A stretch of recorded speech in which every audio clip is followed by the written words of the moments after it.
Mon téléphone portable. Jean-Louis Gasset est en déplacement en France cette semaine, c'est moi qui vais faire l'interview ce soir. C'est pour ça que j'ai mis un prix à 23 $ par PayPal. Il y a une réduction. Donc, je pense que certains ont pu voir et profiter du paiement en ligne. On a essayé, on n'a pas fait de buzz là-dessus. Ça a été un franc succès, je pense qu'on va continuer. Donc pour ceux qui ne l'avaient pas vu, c'est l'entrée à 23 $ au lieu de 25 si vous faites partie de la chambre, ou 30 à la porte. Donc on va continuer.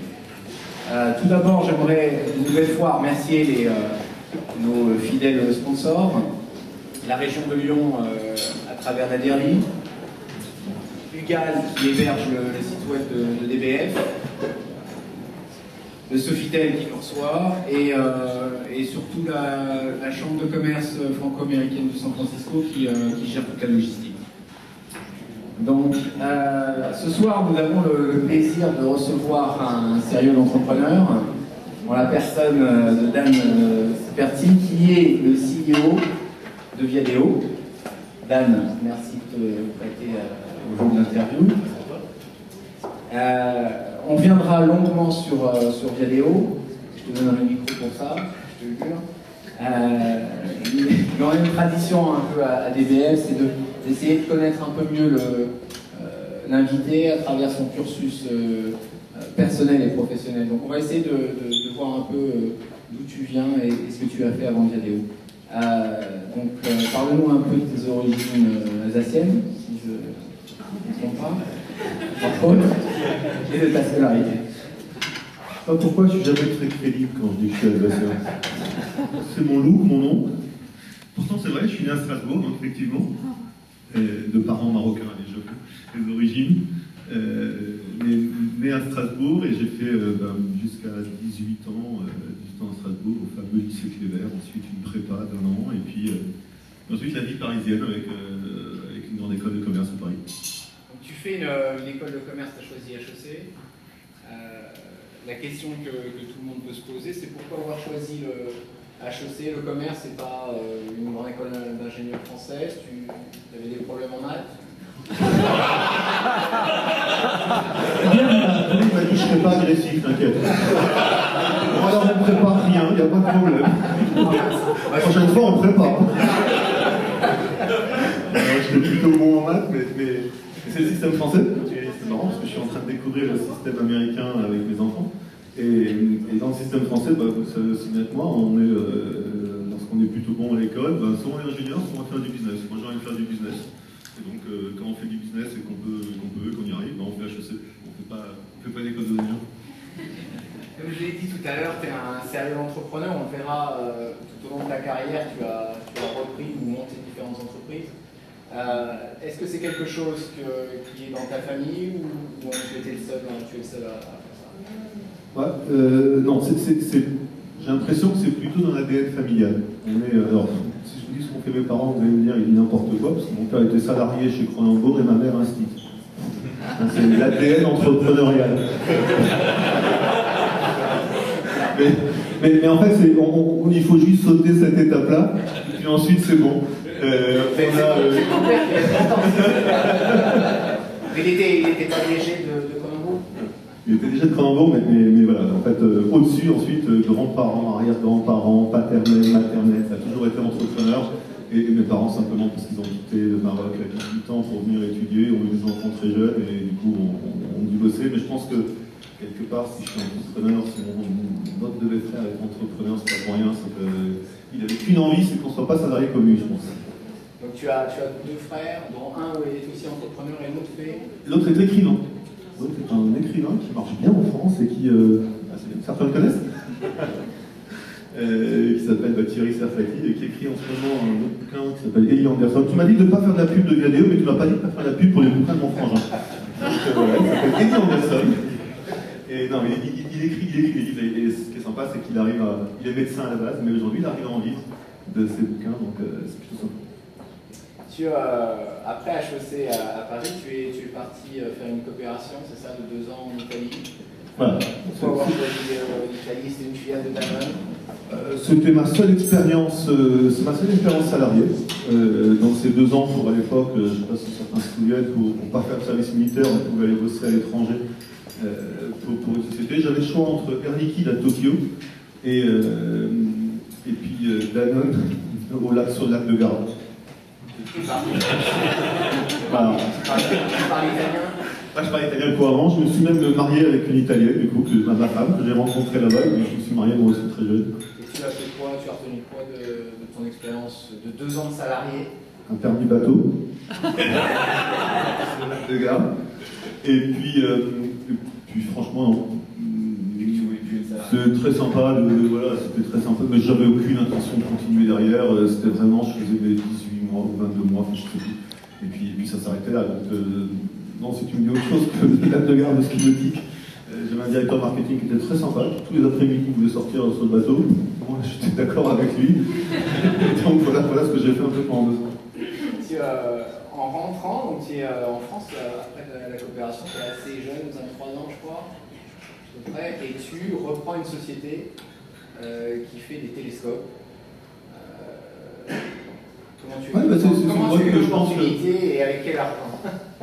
C'est une société, je pense que vous connaissez tous, c'est un pari où on mettait 2 francs, maintenant on met 1 euro, et qui va sur la Tour Eiffel, sur la Côte d'Azur, ce télescope qui permet d'observer le paysage. Il y avait une boîte qui avait le monopole en France, qui était vaguement familiale, c'est-à-dire de beau-père d'un jour.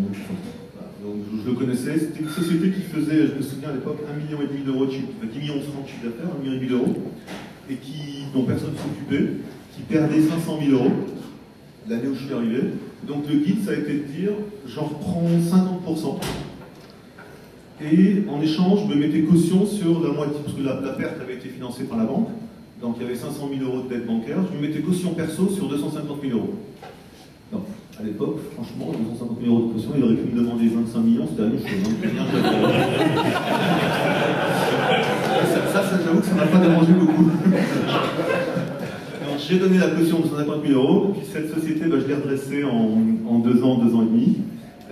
On a arrêté de perdre des sous, et puis j'ai pu la revendre à des Allemands, et du coup, pour la première fois, j'ai gagné un peu d'argent.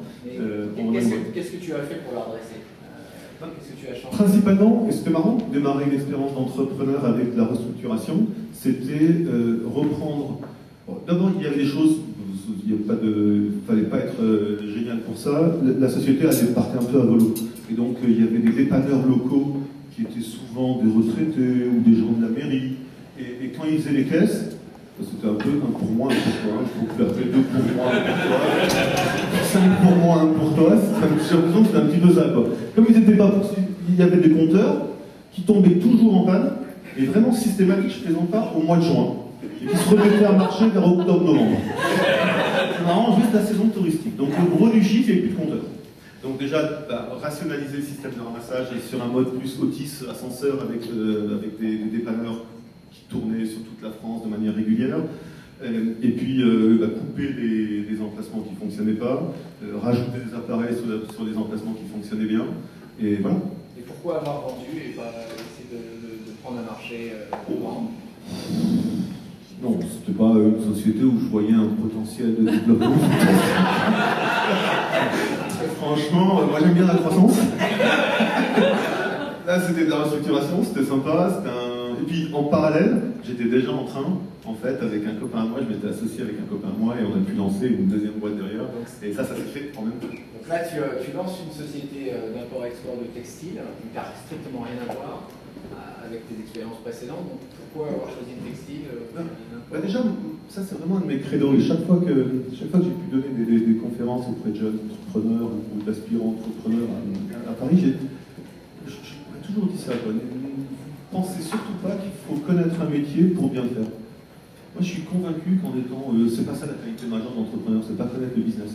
J'ai fait, j'ai fait du tourisme, ensuite j'ai fait du textile, puis j'ai fait de la finance, puis j'ai fait de l'internet. C'est un bon exemple, c'est-à-dire vraiment rien à voir l'un avec l'autre. Donc là, le vêtement, c'était juste complètement opportuniste. J'avais conseillé avec ce copain, puis on était à Londres en week-end avec nos épouses respectives. On a rencontré un copain, qui nous a dit « Moi, je fais de l'importation en 90 et je fais de l'importation de vêtements que je fais fabriquer en Asie. » et je le revends à grande distribution ici en Angleterre. Et nous on s'est dit, il y a la grande distribution en France, tu le revends? Et lui il dit, non. Et c'était à l'époque, avant 93, les frontières étaient fermées, mais c'était pas encore l'Union Européenne. Enfin, c'était l'Union Européenne, mais pas avec les frontières ouvertes. Du coup, c'était un peu compliqué d'aller acheter, même en Angleterre. Il fallait des douanes, il fallait des douanements, etc. Et du coup, on a pris des valises, puis on est allé, je me souviens, on était au sentier. Et on est allé au sentier, puis on a montré ces échantillons, et puis l'équipe a dit, ouais, ça m'intéresse. Et ben voilà, on a un business, quoi. Tu as monté sans financement, juste... Ouais, sans financement, et je pense que c'est sans doute mon souvenir, si tu me demandes quelle est ma pire expérience d'entrepreneur, enfin ma pire ou ma meilleure peut-être, mais expérience d'entrepreneur, c'est celle-là, c'était le début. Parce qu'on n'avait aucun financement. Donc on est allé en se disant, on achète, on vend, donc il n'y a pas de raison, une fois qu'on essaye de vendre, d'acheter une fois qu'on a vendu. Alors malgré tout, il fallait un petit peu de financement, donc je me souviens que notre premier camion, mais vraiment c'était peut-être le deuxième, on a fait une petite vente, puis on est allé voir un autre gars, toujours au sentier, je crois. Et il nous a dit, je t'achète un camion complet. Le complet, c'était 10 000 chemises. Donc 10 000 chemises qu'on lui vendait, je crois, et on l'a payé 15 francs. Et puis on lui a vendu ça à 25 francs. Vous imaginez, 10 000 fois 10, 100 000 francs de bénéfices en 90 sur une première affaire. On s'est dit, ça y est, le monde est à lui. Voilà. Et ce camion, il est parti. Donc on a ouvert une lettre de crédit auprès de cet Anglais. Du coup, un crédit bancaire du montant de 10 000 chemises fois 15 francs, donc 150 000 francs, et puis ce camion part, camion volé. On est moins riches. Je vais on va chez le transporteur, et on dit c'est pas possible, il y a une assurance. Oui, il y a une assurance. Combien elle paye? Elle va vous rembourser. Dans combien de temps? 3 mois, 4 mois. C'est pas possible, ma lettre de crédit, moi, elle tombe dans un mois. Donc je peux pas, c'est pas possible. Mon banquier il s'en fout, et mon fournisseur il s'en fout, et mon client m'appelle toutes les 3 minutes pour me dire où est mon camion. Vraiment, je pense que je dors chez le mec, chez le transporteur. Je passe ma journée là-bas. Et la nuit, et le lendemain, je suis là à 8 heures de nouveau, et mon associé de l'autre côté, à se dire, c'est pas possible, il faut nous payer maintenant. Je sais pas, il fait intervenir, je crois qu'il n'en pouvait plus nous voir. Donc il fait intervenir, je sais pas quoi, il y a la garantie de son assurance qu'on sera bien payé. On prend un chèque 150 000 francs, on l'amène à la banque, on réouvre une nouvelle lettre de crédit, un nouveau camion part, on livre le gars, il nous fait une traite à 90 jours. On donne cette traite à la banque, super, on est financé, on peut continuer à faire d'autres petites affaires. Puis 90 jours après, la traite elle revient payée. On va à l'entrepôt pour essayer de revoir le gars. C'est vraiment comme dans La Vérité si je mens, pareil. Ça c'était quasiment la première affaire qu'on a faite. Et quand on a compris que ça allait revenir impayé, parce qu'avant on sentait que ça allait pas bien, le gars répondait plus au téléphone, il voulait plus acheter. La première leçon qu'on a tirée, c'est que quand on fait 90%, il y a Internet qui a changé les choses. Mais à l'époque, on s'est dit 80% de marge sur un produit, c'est pas possible. C'est qu'il y a quelque chose qui ne va pas. Si on achète 15 et qu'on revend 25, c'est qu'il y a un problème. Et puis la deuxième chose, c'est qu'on s'est battu comme des fous pendant 3 mois pour essayer de générer suffisamment de chiffres et suffisamment de marge pour s'en sortir. On s'en est sorti, partiellement, le banquier a fait une partie, etc. On a pu continuer. Voilà, c'est une boîte qui, 10 ans après, il y avait plus de 100 personnes, un numéro de chiffres, rentable tout le temps. On a fait un MBA au milieu pour acheter des chaînes de détail. Tu étais uniquement en France ou vous êtes... Non, on était en France, en Italie, en Espagne. Et puis ensuite, on achetait bien sûr plus en Angleterre, mais on achetait directement en Asie. Donc on a ouvert des bureaux à Hong Kong. Voilà, ça s'est devenu une boîte sympa. Donc tu as fait ça pendant 9 ans. À peu près. Donc ça marche bien. Et pourquoi tu as arrêté? Je crois que tu as vendu tes parts. Ouais. Pour faire de Moi, je suis l'argent, sorti. ça, on a bien compris, mais sinon, est-ce que tu voulais faire autre chose à ce moment-là? Je disais, je crois que c'est un peu le complément de ce que je disais tout à l'heure, sur le fait que c'est pas la peine de connaître un métier pour se lancer dans un nouveau truc. À l'inverse, je pense que ça fonctionne un peu par cycle. Du moment où voilà, on a un peu marre, on a envie de faire autre chose. Là en plus, on était, vous le savez mieux que moi, parce qu'il y en a pas mal qui étaient déjà dans la vallée à cette époque, donc c'était le 99-2000, donc c'était la folie d'Internet. Et puis je me disais, moi j'étais dans un métier, ce métier d'import-export, c'est un métier où on gagne très bien sa vie, et quand je voyais ce qui se passait, on en parlait tout à l'heure avec un café, c'est bien qui me disait, en 99-2000, je devais avoir 36, 30 ou 4 années. Je fais HEC, entrepreneur qui a réussi. Il faut que j'aille dans ce truc-là. Il faut que j'aille faire de l'Internet. puis j'en avais un peu marre, j'avais vraiment envie de changer.